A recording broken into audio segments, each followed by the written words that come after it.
Good afternoon. The other day, I was out canvassing and I met a young man who told me he got a new job. I congratulated him and asked him how he was able to succeed in today's economic climate. He told me he had gotten a government scholarship to study abroad. Upon his return, he worked at it and he's got the job he loved. While we know many Bermudians are hurting, there are also many success stories. In times like these, Bermudians have an important choice to make between a PLP that stands strong with our people and an OBA who's using political tactics that called for the use of black surrogates and has other secret plans for a cuts and pains commission that may well put the scholarships like that, what that young man got, on the chopping block. As the global economic crisis raged, the PLP stood strong for Bermudians by creating training programs that have empowered hundreds of our citizens. The drywall program, waiter server program, Cisco Academy IT program, accounting program, the nail tech program, and many others. These programs have upgraded skills of hundreds and put them in good paying jobs and potentially entrepreneurs as well. We have much more work to do in this area, and we have a vision to create job opportunities for Bermudians. In the next term, we will start the Job Corps Bermuda program that will target our citizens between the ages of 18 to 24 years. It will provide training, job placement, career counseling, and mentoring for all those candidates who are accepted and complete the program. We will have a one-stop career center that will place Bermudians in jobs and give them access to opportunities in one place rather than having to run around to do all the necessary to pinpoint career options. We will roll out a red carpet for those returning graduates and provide returning graduates with mentoring and internship programs, broadening the internship programs that the government itself is already running right now and has been running for many years. And we will see that the public sector and work with the public sector to see that they establish similar programs as well. We will start the new business initiative to connect young entrepreneurs with business, finance, and advice. And we will expand the EEZ, its grants for small business, and of course tax concessions in more areas of investment than most. On the international business side, we have outlined a number of ideas to create economic opportunity to bring jobs to Bermuda. We will expand innovative programs like the Incentives for Jobs Act that attach immigration benefits to create jobs for Bermudians. We will introduce a new bond market to Bermuda to bring more opportunities for the international business sector. And we will establish regulations that will assist with the development of Islamic finance and bring that level of investment to the island as well. These are just a few of the ideas to create jobs and opportunities for our Bermudians. While we have been upfront and open to all of our citizens about our plans, the OBA has merely presented as an idea for dealing with costs and expense a cuts and pains commission. What will this unelected commission do? What will they put on the chopping block? That's a question we all need to know and have an answer to. Civil service jobs, public education, benefits for those in need, assistance to families, future care, daycare. The OBA hasn't told us, and they need to tell us. They need to tell the citizens who are going to the polls on December 17th where they're going to make their cuts. The OBA continues to try to tell us things that really are merely a fairy tale from our standpoint.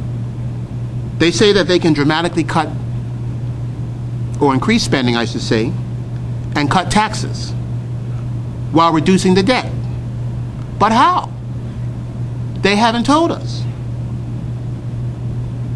Certainly, having already presented a plan that will cost about $500 million, how are they going to reduce the debt while engaging in the radical, rapid cuts that they say that they're going to put in place, and still fund their programs that they say they want to fund?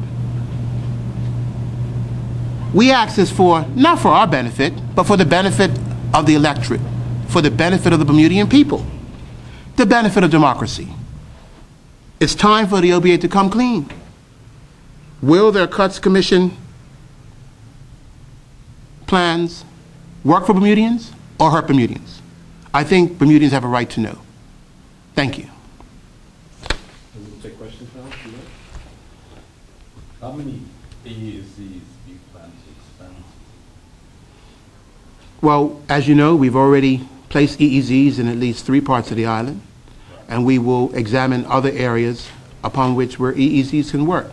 Areas where there's serious need for potential economic investment in the island is where we'll look. While the areas that we've placed, we believe that we've done well there, but we will examine carefully, as we've done with the other areas, the North Shore, which is an area that is slotted for an EEZ zone to be established. That's one area that is coming up, that's been identified.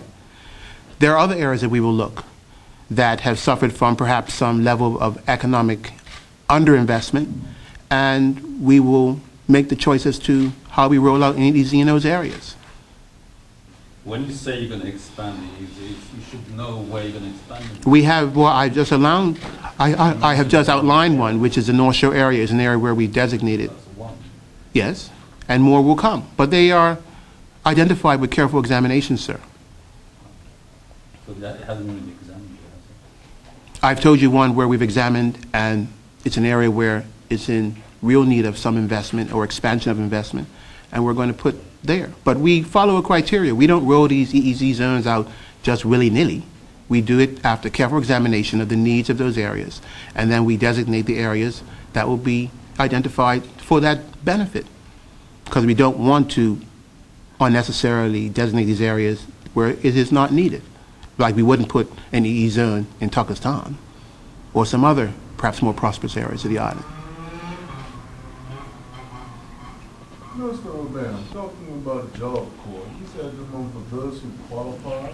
Traditionally, Job Corps has been used for those who fall through the cracks, who don't work well within the established educational system. So what type of qualifications are we looking at? I think you just outlined it.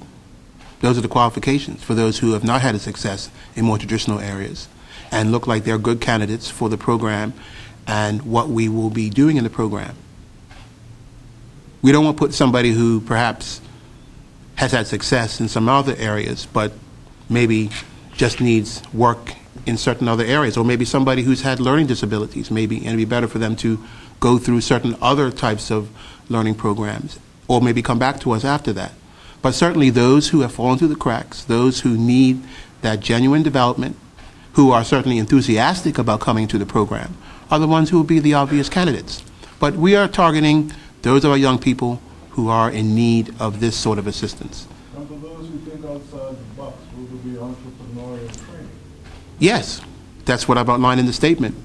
We're going to have a multidisciplinary approach to these things. We're going to help our young people understand entrepreneurial methods. We're also going to, those who perhaps have skills in the applied sciences, they will also have help as well.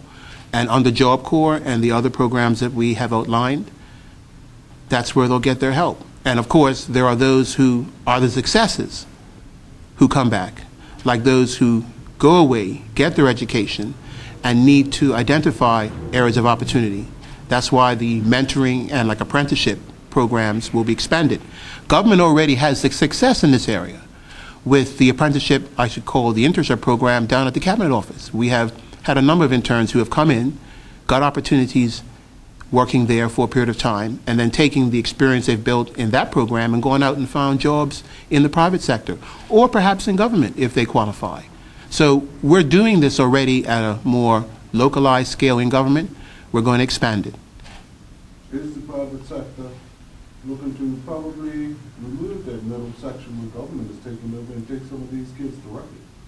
I can't speak to that. I think you have to speak to private sector persons about what their plans are, but we're open to working with them in every way to ensure that our programs for our young people work and give them the opportunity that they need, not only within the government, where there are areas where they can come in, but more like importantly, out in the private sector, in the wider economic community, where our young people need to work and build their dreams. I guess my better question would be, are inroads being seen with the private sector? Yes. There is the Career Pathways, which is under the Ministry of Education, which is a program that many businesses took up, and is seeing them working with young people still in school and working in areas that those young people have interests. And they are working with the government now. Those are young people who will potentially move out of the Career Pathways program through school and into a job opportunity, particularly if they've established a relationship with a potential employer of which they can build an opportunity. So some of the ingredients for what I've outlined here are already in place. We're just going to move it forward and expand it in the next term.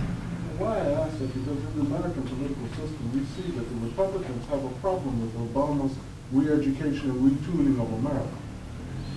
And here, we'd just like to know if the conservatives have that similar problem. Well, perhaps you should go and speak to the conservatives. They don't exist in this building. Is there any more enthusiasm for Job Corps than the 4 people who attended the meeting we had about 2 months ago? I am not aware of the numbers in following up meetings. Perhaps the minister, when you have an opportunity, you can speak to her. But we understand that sometimes these programs take a little time to build the interest. Even with the waiters program, if you remember in the beginning, there were few take-ups in its initial stages, and then as time went on, more Bermudians took advantage of them, and it became and is a success now. So we know sometimes things start slow, but we are determined to see these programs work, and so we will continue them. 1 or 2 people's interest is not something to deter us. We're going to continue to get out there, to market them, to go to those young people, cultivate their interests, and show them how these programs can help. That's our plan. That's what we intend to do.